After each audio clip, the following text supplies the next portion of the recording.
back all of these statements that she's made to prosecutors, and she says, oh, hey, you said Tory popped out, had the gun up, and was shooting at y'all. No, that was a lie. Oh, you said Tory reached into the gun to get the console. No, that was a lie. So she admits that all that stuff is a lie.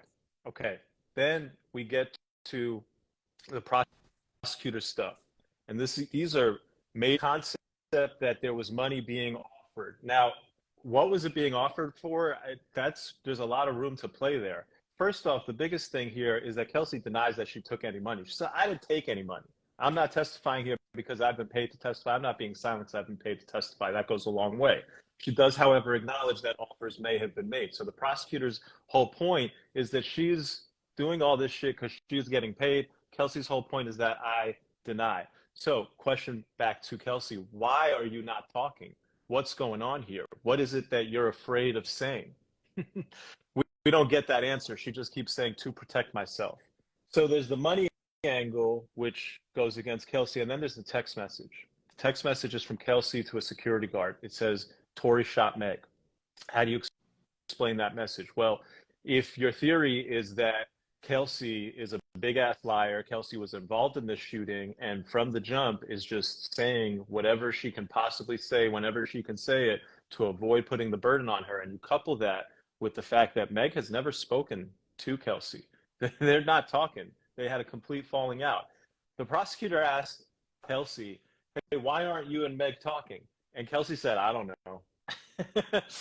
Look, there's so much going on. There is just so much going on. And, you know, my big takeaway is this is not a case about Meg versus Tory. This is not a case about who's right, who's wrong. It's not a case about who's lying, who's telling the truth. This is a case about reasonable doubt. Prosecutors believe that a man got out of a car, pulled a gun, and shot 5 times at a woman. I would ask those prosecutors, do you really believe that? And if you do, why haven't you charged attempted murder? What they probably know is that there's more to this story. It doesn't fit a clean narrative to dunk on Tory, so they're not telling us more of this story. And now they've given Kelsey immunity. They told her, this is interesting.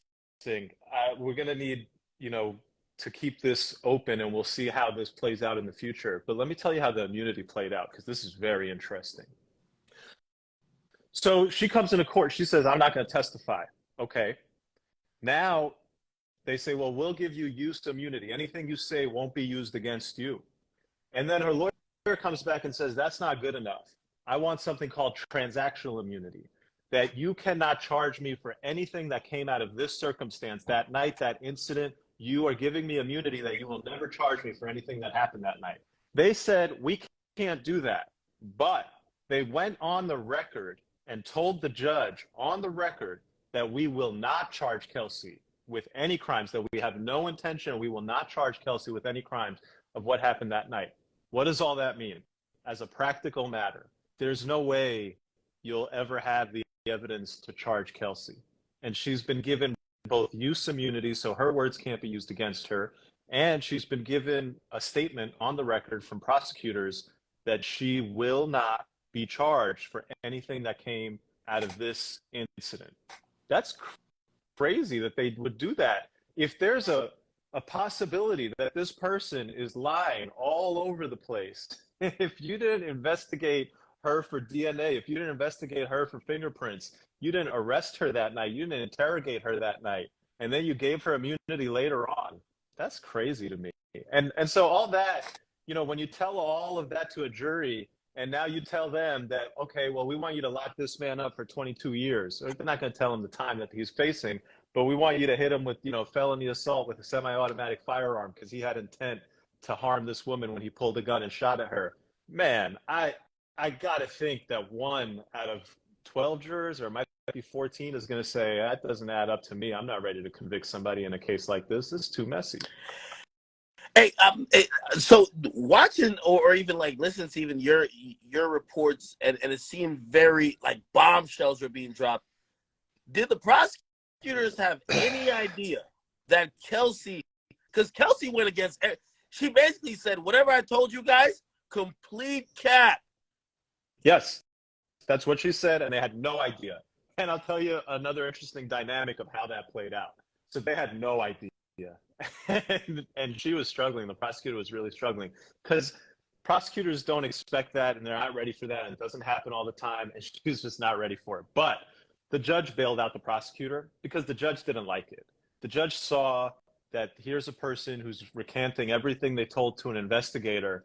And so the prosecutor basically would just keep asking the same questions all over again. She would cover a topic and then she would go back to that topic because she couldn't deal with Kelsey's recanting and telling her that everything was a lie. And so the prosecutor got really off guard, but the judge saved the prosecutor, and the judge gave the prosecutor a lot of leeway to repeat questions, to re-ask questions, to ask questions in ways that I think a normal witness would not have to answer. But because the judge did not like this witness either, basically saying that, hey, I'm a big fat liar, I've been lying to you guys all along, the judge let the prosecutor go. It went on for so long. I mean, you're talking about Kelsey started testifying in the morning. She's not even done with the direct examination by the prosecutor. So tomorrow she'll go back. The prosecutors will continue questioning her, and then we'll get cross-examination. Oh, Lord. Wow. So as I was kind of seeing this go down, I said to myself, I'm wondering, and by the way, now I'm in the realms of just theories because at the end we're of the day, all in the deep end, bro. We are like deep. Like this is like deep at this point. I'm wondering if Tory's attorney or Tory's defense, like his whole team, had any idea this was going to happen. Because in my opinion, if she did what she was supposed to do, she was supposed to put Tory in a position where I speculated Tory has to take the stand. I think after this, I'm like, don't take the stand because you haven't even got to cross yet. And she's basically fucked up everything the prosecutor got going on direct. This is amazing. She's working for the defense. No, that's your read on that is very right, but it can go either way. You're absolutely right that after Kelsey kind of shits on everything and just confuses everything up, you could kind of just maybe leave it at that. But I don't think so. Not with the statements of him offering money, not with the text message. I think he's going to take the stand. I think that's going to be crazy. Hey, let me also ask you. So, even watching that whole thing, and I'm wondering if is because she doesn't have that transactional immunity. How prepped do you think her lawyer, had her to? Hey, listen, you could say these things, but not these things. I don't know. I mean, look, all I could say is this. With or without transactional immunity, I feel like, and I'm not a California attorney would have to give anybody advice on what is the value of a prosecutor going on the record and stating that we're never going to charge her for this or we have no intention to charge her. But in my mind, I feel like she went up there testifying with complete faith that nobody is going to charge her with this. Despite that, she had a lot of trouble testifying. I mean, when I tell you, I can't even. I used to do high school debate, and I'm a lawyer now. And my greatest skill is seeing a bunch of information unfold in front of me, and then saying that to somebody in a digestible format. I can't even begin to try to digest for you the testimony from Kelsey today. It was fucking everywhere, and the prosecutor was so shocked and so confused by what was coming out. She was everywhere. And so the whole shit is just a fucking mess. I think because of that, you probably need Tory to come in and say their alternative theory and hear from him in his words what went down that night. If you don't hear from him, that's too risky, bro. Listen, I'm no criminal defense attorney. I'm no trial lawyer, but I'm a human being. I've been in that courtroom all day. If I were a juror, I'd want to hear from Tory. Let me ask you this because this is the angle I'm getting. And again, I'm reading all the reports from you guys who are in there, and I mean, I'm taking, pretty much everyone says the same thing. Sometimes, certain people might not have emphasis on certain parts, and some people might think it's important. But what I took away from even her testimony today, Kelsey, that is, it seems like more than anything or whatever her feelings is towards Tory, she hates Meg. Yeah. Absolutely. I think one theory you can take away from this testimony is that she shot Meg. That maybe Meg doesn't know. I think the defense theory will be this. There's a tussle of a gun between two people, and that's the two people with the GSR. And in that tussle, the gunshot residue ends up on both of them. The gun goes off. Whether Meg gets shot or not, or whether that she cuts her foot on something else is an open question. Kelsey testified today that she heard that Meg cut her foot on glass.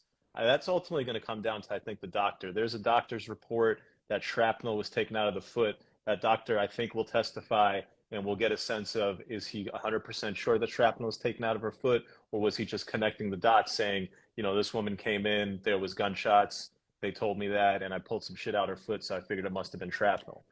We don't So, know. well, according to the police reports, two doctors said two different things. The first doctor said, okay, we listened to her story and we thought her injuries was consistent with glass.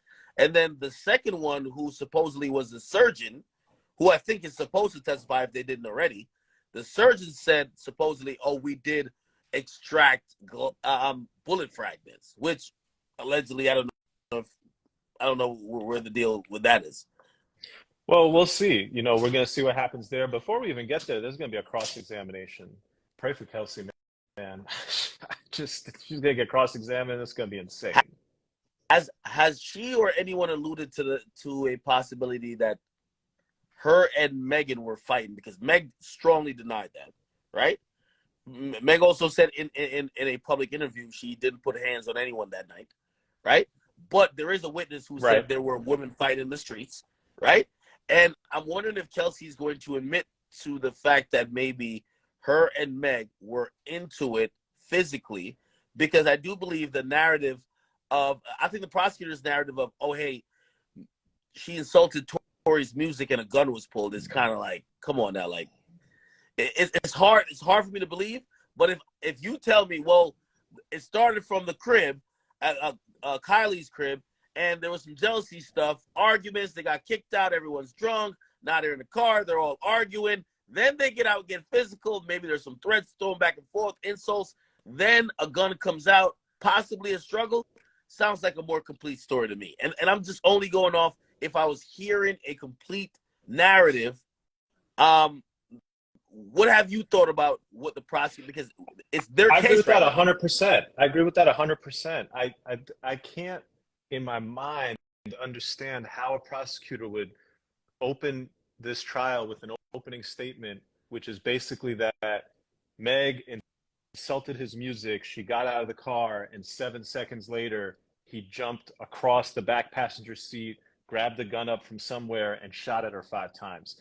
That's an aggressive story. That paints Tory to be an absolutely horrible human being who deserves no sympathy, no grief. And the evidence is not lining up with that story. The idea that somebody said something to him, they got out the car, and he decided to go after that person with a gun and shoot at her. And again, you know, I've said this now a couple times in my videos. If you believe that that's the story, how is he not charged with attempted murder? I was also thinking, why is he not charged with possibly kidnapping, or at least unlawful imprisonment, if he's telling someone, well, hey, get back in the car. Hey, you just got shot. It's reasonable to assume that, hey, I'm going to listen to the big bad guy with the gun who just shot me, and I'm hoping he doesn't kill me. He forced me to get back in the car. That's a charge. Yo, the idea that the guy, here was their opening statement. So in their opening statement, they say, Meg gets out of the car. She's trying to get away. Tory shoots at her 5 times. She gets shot in the foot. She hobbles away. Kelsey goes to save her, console her. Kelsey has now gone to her and is consoling her, and the both of them see Tory approaching. They don't know if he has a gun. Kelsey is scared. Kelsey intercepts Tory. Tory then jacks up Kelsey, physically assaulting her, grabbing her by the hair, throwing her to the floor, breaking her necklace off, taking off her nail. If that's the story, if that's what you intend to prove in court, good luck, bro. That didn't happen. Come on. That didn't happen. There's no way. That sounds absurd to me. Yeah, no, I'm with you on that, and I'm just wondering how. I hate to, you know, and obviously a whole trial is way more complicated than trying to score like like a MMA fight or a boxing match or something like that. But I've been trying to score each day, and I think a lot of people, and I wanted to ask your opinion on Meg's testimony, because I think a lot of people say she did what needed to be done. She did. Yeah. And she gave that boy work in the second half.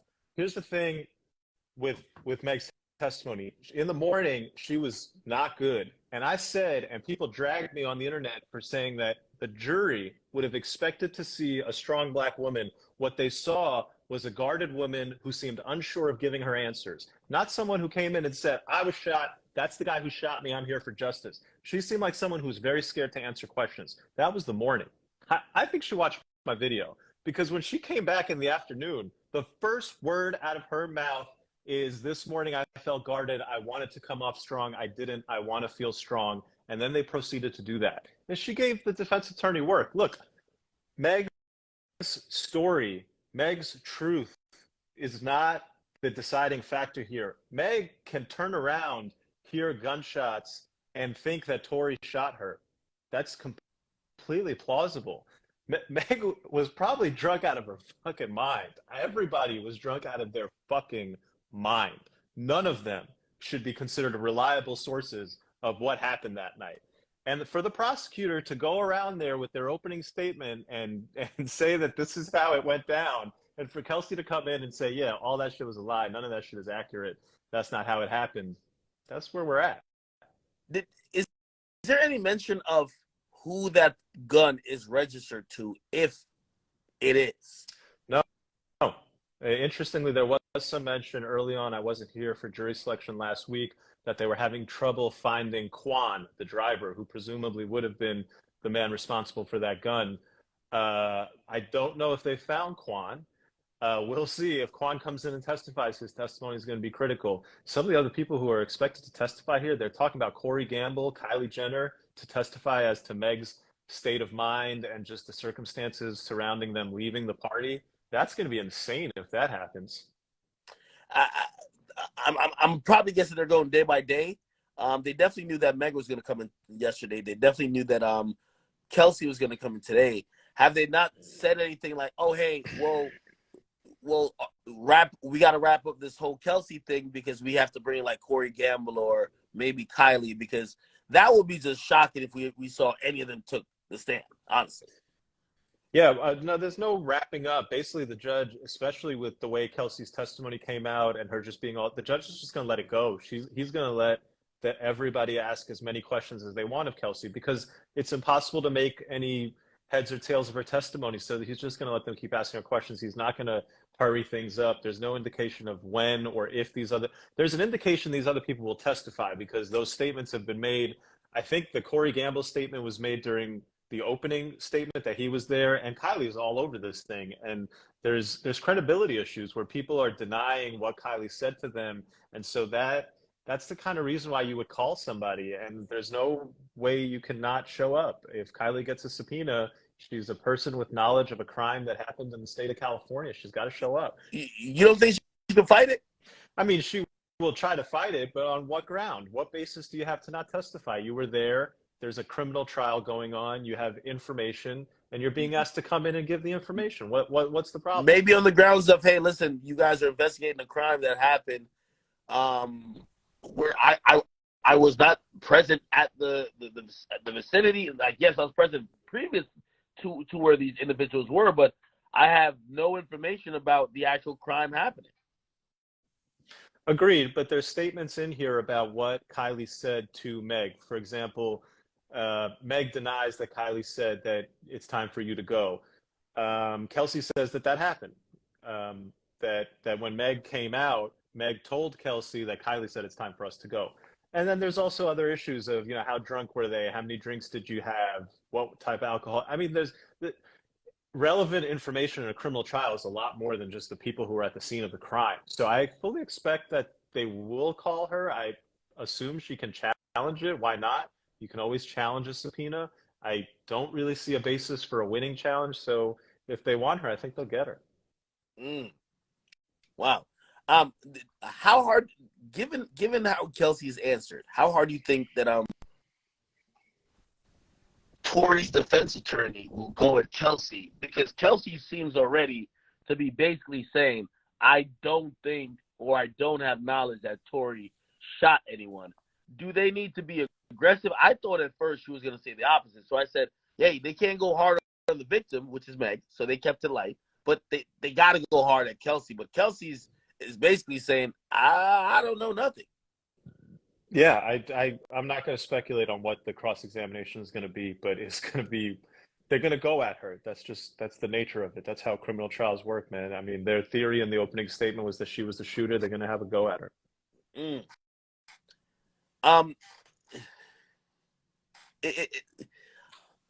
I know that the immunity deal is going to always come back up, right? Because, again, she doesn't have full immunity. Is there any strategy that she might say things that she could possibly, because you tell me if I'm wrong. I believe whatever she says, she will, her testimony will not be used against her. Is there a chance that either she's going to either withhold things that she might not want to just bring into play, period, or maybe say things that she knows will probably disqualify the prosecutor from looking into later, because they also gave, again, their word on the record. Plus, she has that, that written document saying you can't use that anyway. Yeah, look, the immunity thing's complex. One thing is certain, I think it's black and white. We all understand it. Can't be used against her. This concept of what's the value of the prosecutor's statement on the record that they have no intention, that they will not charge her. I don't know. To me, it sounds the same as transactional immunity. It seemed to me, and I'm just guessing here, that the LA County prosecutor probably has a policy that we don't give transactional immunity, but we'll say on the record, or we'll give you a representation that we're not charging you and we're not looking at you for this. The interesting part here is, well, can she be tried for perjury? So yeah, she has immunity. She's invoked her fifth. She got the immunity. So now she's taking the fifth off the table and she's going to talk. When she talks, if she lies and they can prove that she's lying, that's perjury. You don't get immunity from perjury. Yeah. No, absolutely. Yeah, no, it's interesting. I'm wondering why the hell she was tripping up when they asked her about Tory's threat. Is there any feel like she's protected Tory? Absolutely. There were long pauses during these questions. It's that's the whole government case, that she's being paid to do this. Now there are her denials. She's flat out denying on the record, I never took hush money. In fact, she said, I don't know if this is true. She said that after the shooting, Meg was putting narratives out there that she took hush money. She And did. so because of, so Kelsey said that pissed Kelsey off. And then, all these offers, these happened before Kelsey goes and sits down with investigators and gives all the information about Tory, which, if you're the defense and your theory is that she was the shooter, okay, that adds up. She's saying all that shit to cover her ass and save Tory. We'll see. Jeez. Not. Hey, I wish this shit was televised, man. It's just like a movie, brother. It should have been televised. I don't know why it's not. At this point, everybody's reporting on it. Everybody's trying to get in. It should just be televised. What's the difference? I agree. Hey, listen, not to